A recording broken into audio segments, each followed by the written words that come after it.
Hello, welcome back to my video. Previous two videos I talked about units and length. Now it's the time of time. Yeah, time of time. So let's begin. Simple pendulum is a heavy point.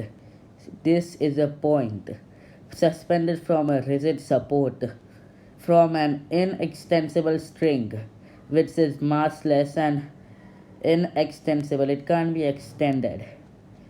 Then time period is the time it goes.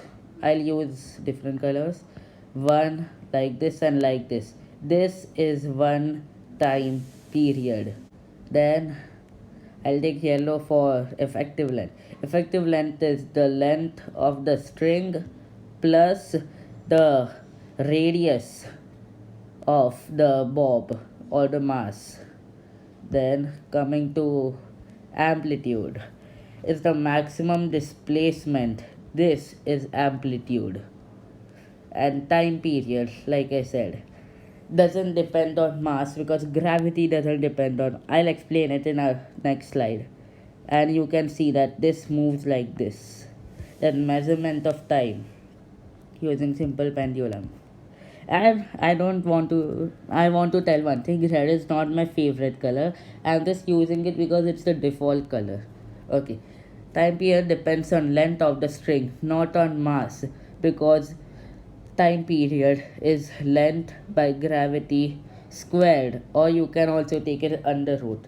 This is also equal to T is equal to 2 pi squared, 2 square pi square, and L by Z, where is nothing other T square, sorry, is equal to T square equal to 4 pi square L by Z. This is a very, very, very important formula when we come to exams, because ICSE is very fond of asking numericals like this. So then, let's get back. The second span, I just want to tell you have another practical on this also, and this is only true if the angle of oscillation. I'll come back. Angle of oscillation. This should be 4 degrees, or none of the formulas are true.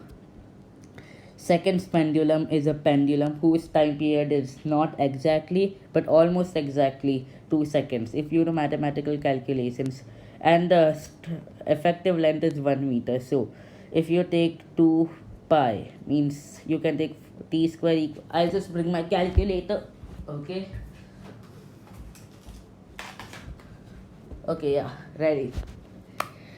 T square, or as we can see, is 2 or 4 pi squared. 4 into 3.14159 means I memorized it till there. Okay, into the effective length, which is 1 meter, divided by the exact value of gravity. It's something like 9.8. So we'll take it as 9.8 only, divided by 9.8, which, and t square is equal to 4.02, equal to 4.028, and then t would be equal to, I'll just underroot it. So answer is 2.00708 seconds, which is almost equal to 2 seconds. That's why it's also called a second pendulum, because it shifts from here to here and back again in 1 second. Then we have graphs of simple pendulum. The graphs, we have two graphs, t against L and t square against L. T is time period, which I explained. T square is the time periods square. Then L is effective length, like I said in my previous slide.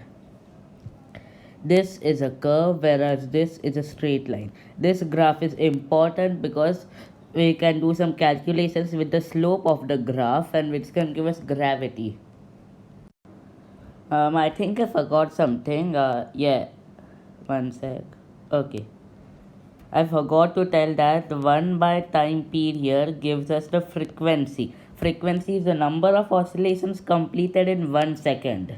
So that's it for this video. Bye. Share, like, subscribe. I am Aryan the Techie signing off.